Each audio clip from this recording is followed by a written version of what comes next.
মোবাইলের আবহাওয়ার যে রিডিং, সেখানে বিভিন্ন রকম অ্যাপস বিভিন্ন রকম রিডিং দেয়। গুগল নিজেও একটা রিডিং দেয় এবং বিভিন্ন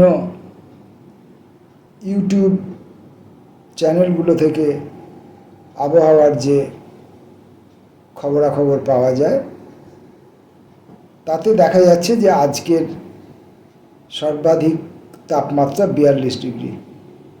তো যে সময় আমি এই কবিতা পড়বার জন্য বসেছি ঘরের মধ্যে, তখন ঘরের বাইরেটি আমার এই শহরটি, অলিগলিগুলি 42 ডিগ্রি তাপমাত্রায় পুড়ছে। আমি ঘরের ভেতর বসে আছি, তুলনামূলক এখানে উষ্ণতা খানিকটা কম। আমি কবিতায় নিজেকে মগ্ন করতে চাইছি, আর অবিরাম কয়েকটি মশা আমাকে দংশন করে যাচ্ছে। আমার রক্ত তাদের জীবন ধারণের একমাত্র উপায় বলে মনে হয়। আমার ধারণা ছিল মশা শুধুমাত্র মানুষেরই রক্ত খায়। যাই হোক, পরবর্তীকালে জানতে পেরেছি যে না, মশা কিছু গাছপালার রসও খেয়ে বেঁচে থাকে। আমি একদিন কোনো এক সময় আমার মনে কৌতূহলটা হয়েছিল যে শীতের সময় মশা কমে যায়, আর কমে যাওয়ার কারণ হচ্ছে চারদিক শুষ্ক থাকে, অনুকূল পরিবেশ থাকে না। মশা কি ঠান্ডা পায়, শীত পায়? তাও হতে পারে, আমি জানি না। কারণ এমনি ওয়েদারের তাপমাত্রা কমে গেলেও মশার দাপট কমে যায় দেখেছি। যেদিনকে তাপমাত্রা খুব বেশি থাকে, খুব প্যাচে গরম থাকে, ঘাম হয়, গুমট থাকে, সেদিনে দেখবেন মশার উৎপাতও মাত্রাতিরিক্ত পরিমাণে বেড়ে যায়। এখন তাহলে এই আবহাওয়ার উষ্ণতার তারতম্যের উপর মশার আচরণ হয়তো খানিকটা নির্ভর করে। শীতকালে তো আমরা দেখতেই পাই যে মশা কমে যায়। এখন আমার প্রশ্ন হলো যে মশার জীবনচক্র কতদিন একটি মশা বাঁচে, জন্ম থেকে মৃত্যু পর্যন্ত তার জীবনের দৈর্ঘ্য কতটা? তা শীতকালে 2 মাস যে মানুষ বিভিন্ন রকম পোশাক পরিচ্ছদে আচ্ছাদিত থাকে এবং রাত্রিবেলা লেপ কম্বল চাদরে আপাদমস্তক ঢাকা থাকে, সেই সময় তো মশা মানুষের শরীর থেকে রক্ত খাবার সুযোগ পায় না। তাহলে সেই 2 মাস মশা তার অস্তিত্ব কিভাবে বজায় রাখে? তখন আমরা একটি খোঁজ খবর নিতে গিয়ে দেখতে পেলাম যে না, মশা শুধুই যে মানুষের রক্ত খায় তা নয়, গাছপালার রস এবং ইত্যাদি তরল ফ্লুইড সংগ্রহ করেও মশা বেঁচে থাকে। তা আজকের আমার এই যে আমি বাজে কথা বলতে এলাম, এখন বাজে কথা, বহুদিন পরে আজ আমি বাজে কথা বলতে এলাম, যদিও আজকের কথাগুলো আমার ঠিক সেভাবে বাজবে না। তো মশার আমাকে অনর্গল চতুর্দিক থেকে আমার 2টি হাতে 2টি পায়ে আমাকে দংশন করে যাচ্ছে।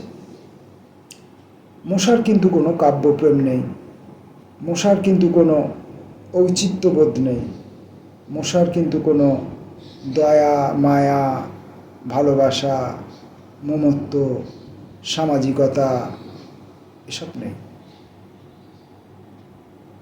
এখন এসব কি শুধুই মশার নেই?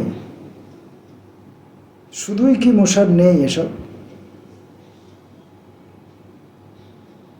এই প্রশ্ন মাঝে মাঝে মনের মধ্যে তীব্র আকার নিয়ে দেখা দেয়, এবং প্রশ্নের উত্তর তো চতুর্দিকে ছড়িয়ে আছে। মানব সভ্যতার চতুর্দিকে, ইতিহাসের পাতা থেকে শুরু করে আজকের দিন পর্যন্ত গোটা পৃথিবী পর্যটন করুন, নিজের ঘর, নিজের পাড়া প্রতিবেশী, নিজের রাজ্য, নিজের দেশ ছাড়িয়ে গোটা গোটা পৃথিবীব্যাপী দেশে দেশে ছড়িয়ে পড়ুন, দেখুন তো কোথাও মানুষের মধ্যে কি এই জিনিসগুলো আছে? প্রেম, ঔচিত্য, ভালোবাসা, মায়া, মমতা, উদারতা, কাব্যপ্রেম, এসব কি আছে? সামাজিকতা, এসব কি আছে? অনেক মহাপুরুষ তো আমাদের দেশে এবং বৃহৎ পৃথিবীর পরিসরে বিভিন্ন জায়গায় প্রচুর মহাপুরুষ জন্মগ্রহণ করেছেন। তারা তাদের অমর বাণী রেখে গেছেন, তাদের জীবনের অর্জিত অভিজ্ঞতার কথা আমাদের কাছে গল্পচ্ছলে বর্ণনা করে গেছেন, আমাদের রাস্তা দেখিয়ে গেছেন। আমরা কি সেই রাস্তায় হেঁটেছি? আমরা সেই সমস্ত মহাপুরুষ মহামানবীদের নিয়ে আমরা মন্দির মসজিদ তৈরি করেছি, আমরা তাদের কে কেন্দ্র করে বিভিন্ন রকম পূজার আয়োজন করি।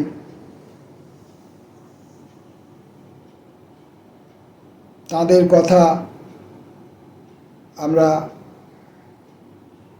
আড়ম্বর করে আবৃত্তি করি,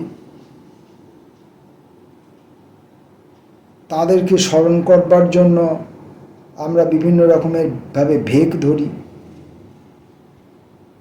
এবং আমরা চাই যে আমি ছাড়া বাকি সকলে সেই সমস্ত মহাপুরুষদের বাণীগুলি অনুসরণ করুক। আমি অনুসরণ করব না, আর আমার কাজে আমার যাকে প্রয়োজন তাকেও আমি সেই মহাপুরুষের বাণী অনুসরণ করার কাজে পাঠাবো না। বাদ বাকি যাদের আমার প্রয়োজন নেই, যাদেরকে বোকা বানিয়ে রাখলে, যাদেরকে ঘুম পাড়িয়ে রাখলে, যাদেরকে মাদকাসক্ত রাখতে পারলে আমার উদ্দেশ্য সিদ্ধি হয়, আমার কাজ সহজ হয়, সফল হয়, তাদেরকে আমি ওই মহাপুরুষদের বাণী, তাদের জীবনী, তাদের ঔচিত্যবোধ, তাদের মায়া, তাদের মমতা, তাদের ভালোবাসার গল্পগুলি শোনাবো। তাকিয়ে দেখুন তো বর্তমান পৃথিবীতে, বাংলাদেশে যান, শ্রীলঙ্কায় যান,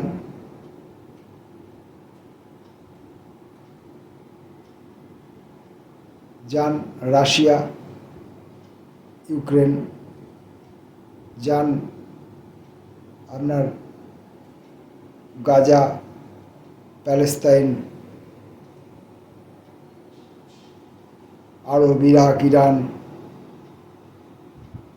আমেরিকা, ইউরোপ, এবং ফিরে আসুন আমাদের এশিয়া মহাদেশে, আবার ফিরে আসুন আমাদের ঘরে, আমাদের দেশে। আমাদের রাজ্যে দীর্ঘদিন ধরে যে সমস্ত ঘটনাবলী আমরা ঘটিয়ে চলেছি, আমাদেরই সঙ্গে আমরা যে সমস্ত প্রবঞ্চনা করে চলেছি,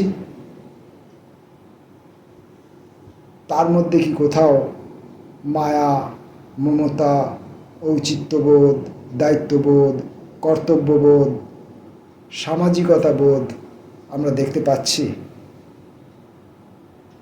যারা আমাদের অভিভাবক, আমাদের রাজ্যের বা আমাদের দেশের, তারা কি অভিভাবক সুলভ আচরণ করছেন? তারা কি আমাদের কাছে আদর্শ হয়ে উঠতে পারছেন?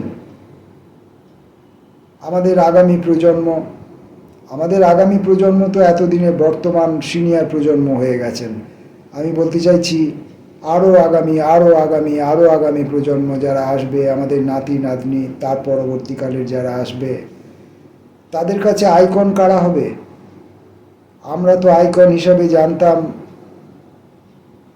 বিদ্যাসাগর, রামমোহন, রবীন্দ্রনাথ, সুভাষ বোস, শরৎচন্দ্র,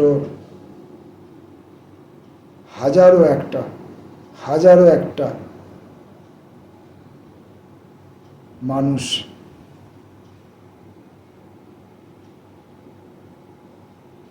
আচার্য জগদীশচন্দ্র, প্রফুল্লচন্দ্র, আশুতোষ মুখোপাধ্যায়,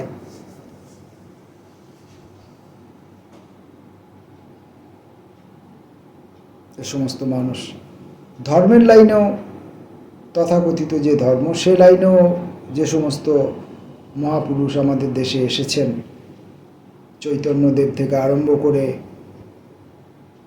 আর দক্ষিণেশ্বরের গদাধর চট্টোপাধ্যায় পর্যন্ত, তাদের কোন কথাটা আমরা মেনে চলি? অথচ কায়েমি স্বার্থ রক্ষার জন্য আমাদের বর্তমান নেতারা তাদেরকে ব্যবহার করেন, তাদের নাম বলেন, কথায় কথায় তাদের নাম উচ্চারণ করেন, কথায় কথায় তাদের লেখা কোট করে কথা বলেন। অনেক সময় ভুল বলেন, সেটা আবার বোঝা যায় না যে ভুলটা তারা তাদের অশিক্ষার জন্য, অযোগ্যতার জন্য বলেন, নাকি ইচ্ছে করেই ভুলটা বলেন। ইচ্ছে করেই ভুলটা বলেন সেটা বোঝা যায় না। সেটা কি রাজনীতিরই একটি অঙ্গ? আচ্ছা, রাজনীতি কি মানুষকে বাদ দিয়ে, যে রাজনীতি আমরা দিনের পর দিন দেখে আসছি সারা জীবন ধরে, যে রাজনীতি, বিশেষ করে এই দলীয় যে রাজনীতি আমরা দেখে আসছি সারা জীবন ধরে, এবং যত দিন আমাদের যাচ্ছে তত সেই রাজনীতির নগ্নতা প্রকট হয়ে উঠছে। সেই রাজনীতি কি কোথাও মানুষের হয়ে কথা বলে? যারা রাজনীতি করছেন, রাজনৈতিক নেতা হচ্ছেন, নেতৃত্ব দিচ্ছেন, তারা কি কোথাও তাদের নিজেদের ভেতরের যে ক্ষুদ্রতা, ওই মশাগুলির মতো রক্ত খাবার যে প্রবণতা, তা থেকে উত্তীর্ণ হতে পারছেন? তাহলে আমাদের পরবর্তীকালের যে সমস্ত প্রজন্মরা ইতিমধ্যে পৃথিবীতে এসে গেছেন বা আগামীকালে পৃথিবীতে আসবেন, তাদের কাছে আইকন কারা হবেন? আমাদের বর্তমান বাংলায় এবং ভারতবর্ষে একজন খেলোয়াড় ছিলেন ক্রিকেট দুনিয়ার, তাকে প্রতিটি মানুষ সম্মান করতেন। তার জীবন আরম্ভ যেভাবে হয়েছিল সামান্য খেলাকে কেন্দ্র করি, খেলার আগে আমি যে সামান্য বিশেষণটি ভুলবশত ব্যবহার করলাম তার জন্য ক্ষমা চাইছি। ক্রীড়া জগতে তাঁর উল্লেখযোগ্য অবদানের জন্য, কোনো নৈতিকতার প্রশ্নে নয়, ক্রীড়া জগতে তাঁর উল্লেখযোগ্য অবদানের জন্য তিনি আমাদের কাছে একজন আইকন হয়ে উঠেছিলেন। তিনি আমার থেকে বয়সে ছোট, কিন্তু আমার কাছেও তিনি একজন আদর্শ ব্যক্তি হয়ে উঠেছিলেন তার প্রথম জীবনে। কিন্তু ক্রমশ তিনি নগ্ন হয়ে পড়লেন, পোশাক আশাক সব ফেলে দিলেন। সেই যে তিনি স্টেডিয়ামে, লর্ডসের স্টেডিয়ামে বসে জামা খুলে উড়িয়েছিলেন, যেটি তার বিরাটত্বের, তার পৌরুষের পরিচয় হয়েছিল, পরবর্তীকালে দেখা গেল সেই তাঁর নগ্ন হবার প্রবণতাটি এমন একটা জায়গায় পৌঁছালো যা তাকে আর পৌরুষের অধিকারী রাখল না। তিনি তো বাঙালির আইকন হয়ে উঠেছিলেন, কিন্তু অর্থগৃহীতা তাকে আর সে জায়গায় থাকতে দিল না। তিনি সচেতনভাবেই হোক বা অসচেতনভাবেই হোক নিজের পায়ের তলার মাটি নিজে সরিয়ে ফেললেন, এবং তিনি জীবিত অবস্থাতেই তার জনগণের মনে তার যে জায়গাটি ছিল সেই জায়গাটি থেকে তিনি নিজেকে বিচ্যুত করে গেলেন। তাহলে আমাদের ওই আগামী আগামী আগামী প্রজন্ম যারা, তাদের কাছে আইকন কে হবে? এই মুহূর্তে কার নাম বলবো যে যিনি আইকন হিসাবে,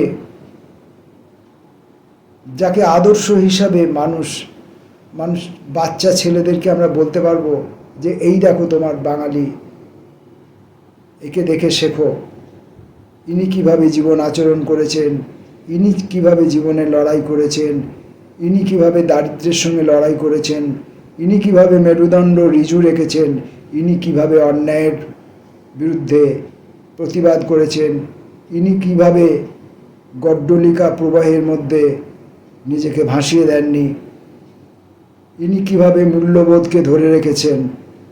এরকম কার কথা বলবো? কার?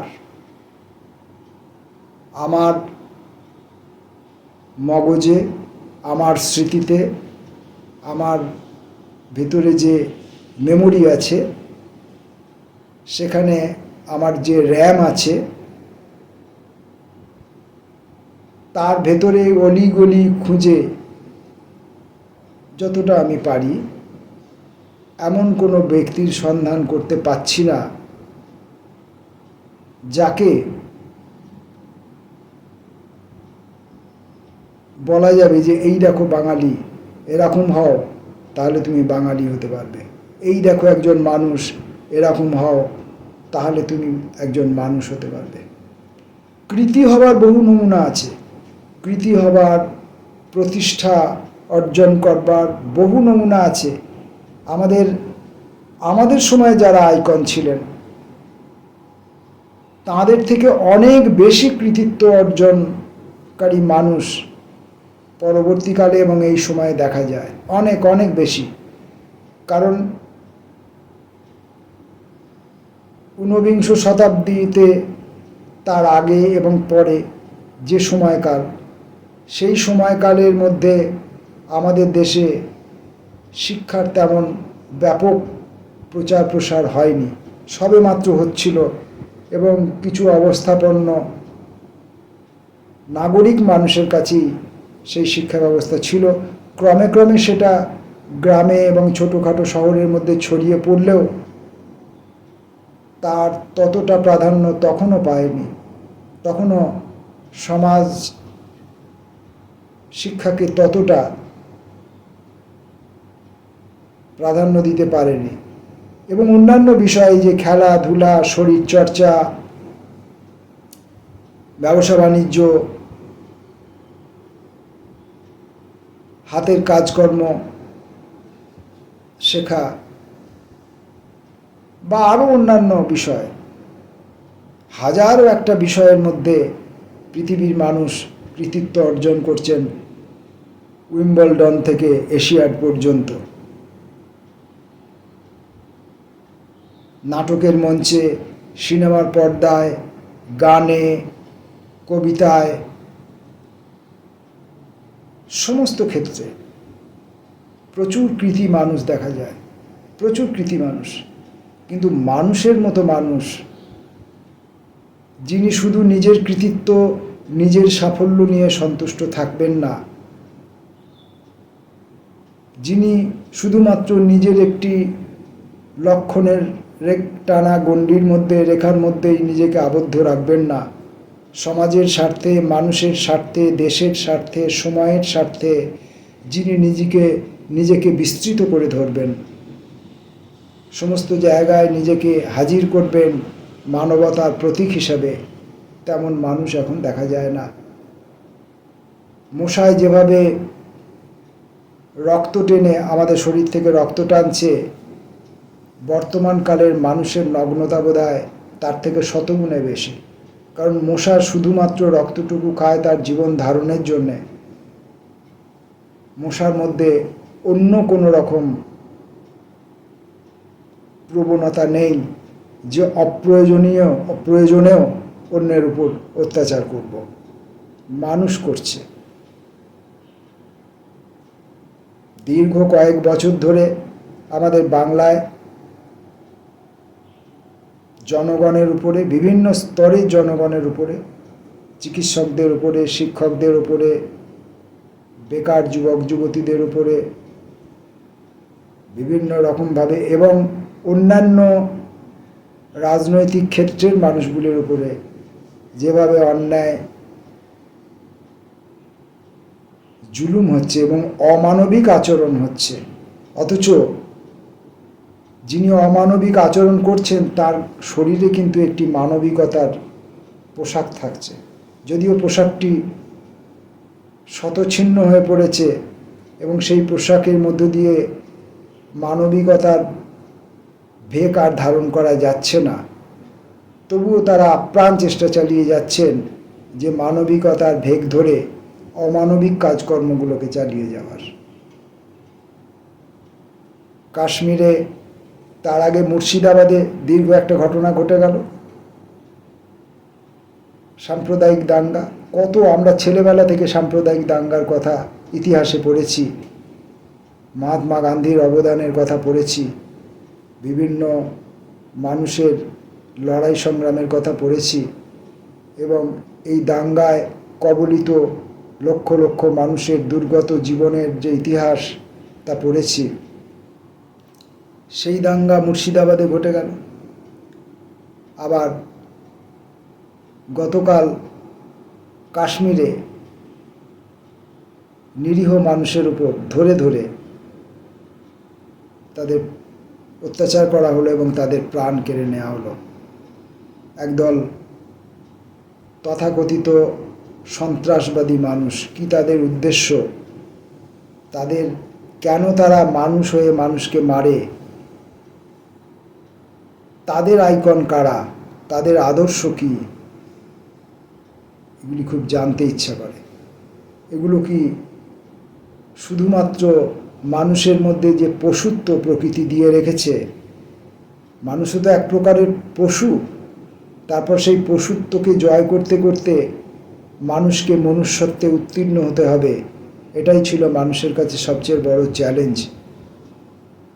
কখনো কখনো কোথাও কোথাও কোনো কোনো সময়ে কোনো কোনো মানুষের মধ্য দিয়ে হয়তো সেই চ্যালেঞ্জ মানুষ নিয়েছে এবং নিজেকে খানিকটা উত্তীর্ণ করেছে, আশেপাশের কিছু মানুষকেও মনুষ্যত্বের পর্যায়ে তুলে আনতে পেরেছে, কিন্তু সার্বিকভাবে সেই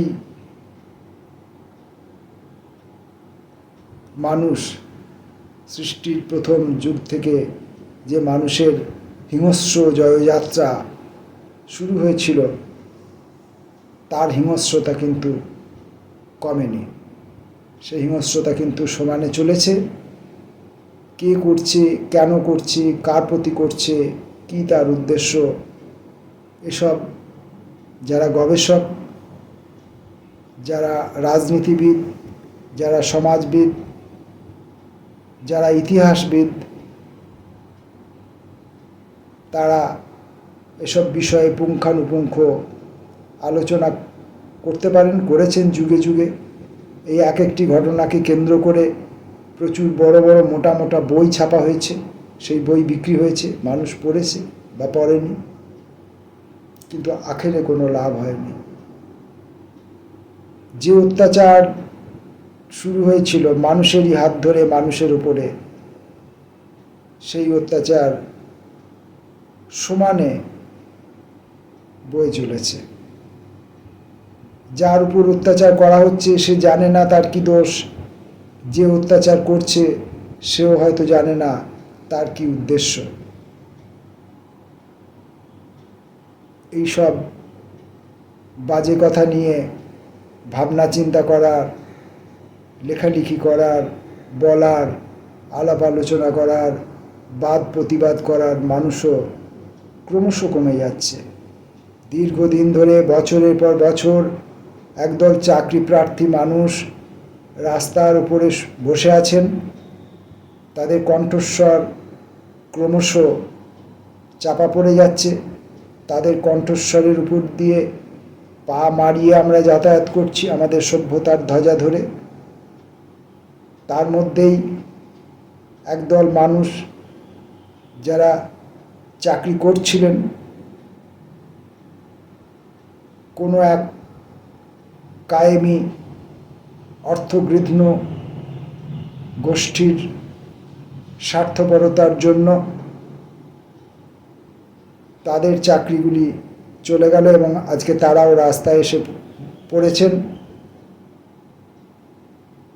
করুণাময়ী রাস্তার দুধারে তারা, সেই সব শিক্ষকরা এই প্রচণ্ড 42 ডিগ্রি 43 ডিগ্রি তাপমাত্রায় খোলা আকাশের নিচে পড়ে আছেন। শোনা যাচ্ছে কখনো কখনো তাদের কাছে জলটুকুও পৌঁছে দেওয়া হচ্ছে না, বা জল পৌঁছানোর ক্ষেত্রে বিঘ্ন ঘটানোর চেষ্টা করা হচ্ছে, এরকম শোনা যাচ্ছে। সত্য মিথ্যার জবাবদিহি আমি করতে পারবো না, কিন্তু যত সামান্যই যাই হোক না কেন ঘটনাগুলো, কোনোটাই কিন্তু কাম্য ছিল না, আজও কাম্য নয়। মানুষ কিন্তু সুখে শান্তিতে বাঁচতে চায়, একটি সুস্থ সমাজ চায়। আর আমাদের রাজনৈতিক যে অভিভাবক যাদেরকে আমরা আমাদের দেশ এবং সমাজকে রক্ষার দায়িত্ব দিই, তাদেরকে আমরা মানুষ হিসাবে দেখতে চাই, আদর্শ মানুষ হিসাবে দেখতে চাই। ক্ষুদ্র ব্যক্তি স্বার্থের জন্যে, ক্ষুদ্র শাসন ক্ষমতা আঁকড়ে থাকার চেষ্টার জন্য মরিয়া হয়ে আমাদের অভিভাবকরা অমানবিক আচরণ করবেন, এটা আমরা কেউ কখনো ভেবেছি কি জানি না, আমি অন্তত ভাবিনি। আমার বিশ্বাস কোনো সুস্থ মানুষই তা ভাবতে পারেন না।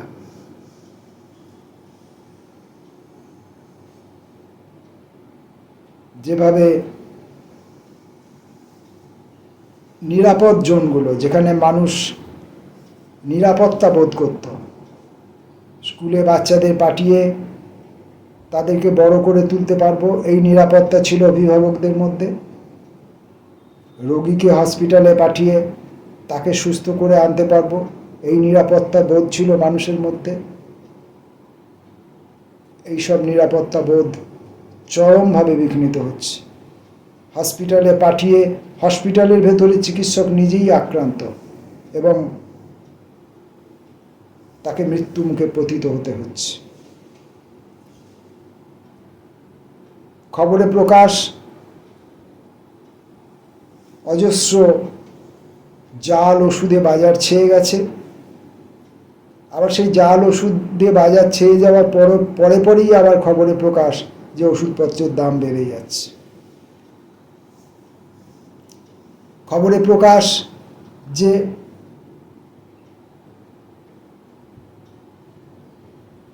যথার্থভাবে পাশ করার নয়, পড়াশোনা করার নয়, এমন একদল লোক চিকিৎসা জগতে চিকিৎসক হিসেবে ঢুকে পড়েছেন, তাদের হাতে মানুষের বাঁচা মরা নির্ভর করছে। এবং বেসরকারি ক্ষেত্রগুলিতে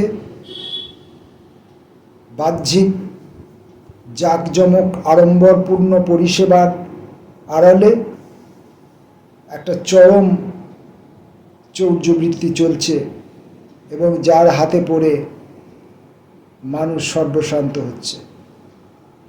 সেখানেও কোনো আদর্শ নেই তাদের কাছেও। তাদের কাছে দক্ষতা আছে, অনেক বড় বড় চিকিৎসক সেখানে রয়েছেন, দক্ষতা রয়েছে, কিন্তু তাদের জীবনে কোনো আদর্শ নেই, তাদের সামনেও সম্ভবত কোনো আদর্শ নেই। কোনো আদর্শ ব্যক্তির ছবি তারা হয়তো রাখেন সামনে, কিন্তু আদপেই তারা তাকে অনুসরণ করেন না। আবার কেউ তো মিস ইউটিলাইজ করতেও ছাড়েন না।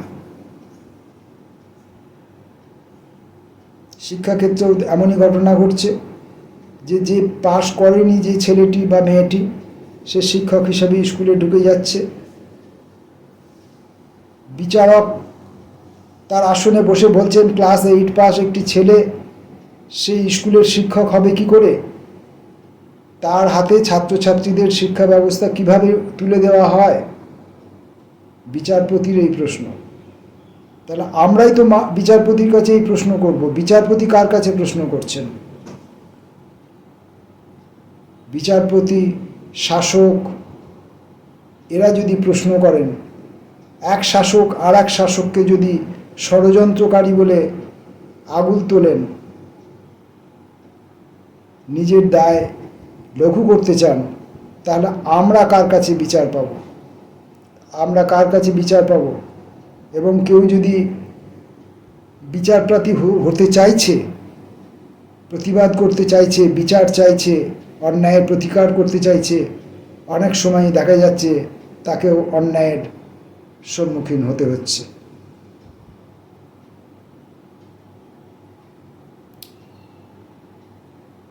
আমার এই চ্যানেলে আমি কবিতা পড়ি,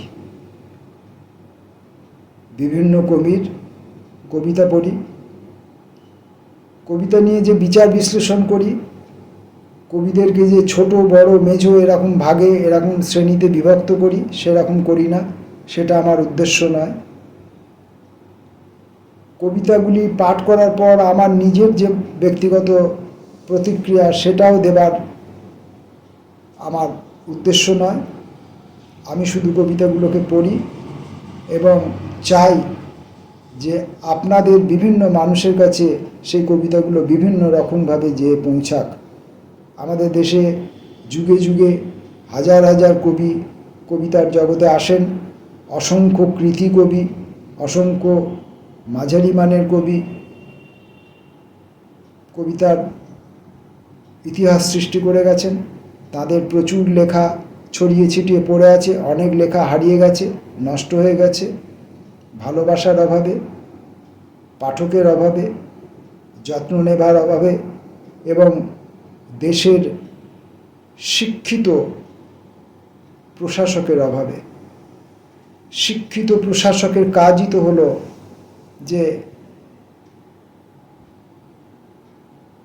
এই সমস্ত সৃষ্টিকে তুলে ধরা, তার উন্নয়নের ব্যবস্থা করা। মানুষের পেশি শক্তির উন্নয়নের ব্যবস্থা করার কোনো দরকার নেই, কারণ ব্যক্তিগতভাবে যিনি জিমে যান, শরীর গঠন করেন তার সুস্থভাবে বেঁচে থাকার জন্য, সেটা তার নিজস্ব ব্যাপার। কিন্তু গুন্ডামি করার জন্য শরীর চর্চা করার কোনো দরকার নেই একটি উন্নত সমাজ ব্যবস্থাকে গড়ে তোলার জন্য। তাই একটি উন্নত সমাজ ব্যবস্থাকে গড়ে তোলার জন্য আমরা আমাদের অভিভাবকদের কাছে এগুলোই প্রত্যাশা করি যে তারা শিল্প, সাহিত্য, সঙ্গীত, বিনোদন, চিকিৎসা, ব্যবসা বাণিজ্য, খেলাধুলা এরকম নানান ক্ষেত্রে যে সমস্ত মানুষ তাদের প্রচেষ্টা চালিয়ে যাচ্ছেন তাদেরকে সহযোগিতা করা এবং তাদের কৃতকর্মগুলির রক্ষণাবেক্ষণ করা। তো আমার যতটুকু সামর্থ্য, একজন কৃতি মানুষের যে সামর্থ্য, ধরা যাক একজন কৃতি মানুষের সামর্থ্য যদি এক হয়, তাহলে সেই কৃতি মানুষের সামর্থ্যের 1/1 ভাগের 1 অংশ যেটুকু হয়, সেটুকুও সম্ভবত আমার মধ্যে নেই যে আমি এই সমস্ত কবিদের কবিতা পাঠ রেকর্ড করে আপনাদের কাছে পৌঁছে দেব।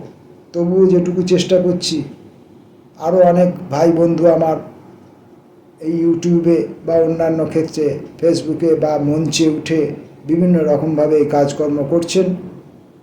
তাদের সঙ্গে আমি তাদের আন্তরিকভাবে শ্রদ্ধা করি, সম্মান করি। তো যদি দেশের